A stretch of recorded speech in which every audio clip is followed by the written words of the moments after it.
छुदी कवन बावे पगलाई कौना के डहरे तू बारे घबराइल तोरा के छुदी कवन बावे पगलाई तोहरा से पहिले हमसे लड़ी ता पता चली के कर कीमत बा तोहरा के कवन हाथ लगा दी कवन सार में हिम्मत बा अरे तोहरा के कवन हाथ लगा दी कवन सार में हिम्मत बा बड़ी मार मार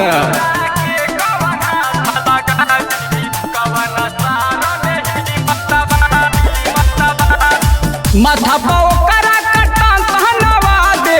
जवन बोली सीधे ठोकावा दे रंगदार रे माथा पोकरा कटा कहनवा दे जवन बोली सीधे ठोकावा दे ओकरा के सीधे जाके मारब हम जकरा से तोहरा के दिक्कत बा तोहरा के कवन हाथ लगा दी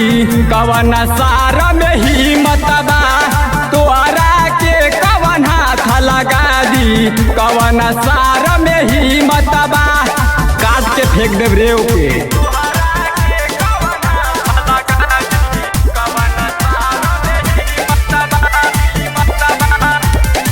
जेकर नाम लेबे ओके उठवा लेम काटी के गर्दन सीधे फेंकवा देम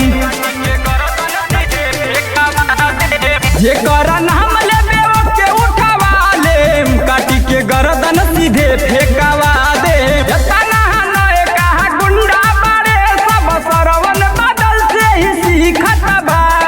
तोरा के कवन हाथ लगा दी कवन सार में हिम्मत बा तोहरा के कवन हाथ लगा दी कवन सार में हिम्मत बा अरे सरवन पंकज बड़का बिलन हमारे काट के फेंक दिए सार के।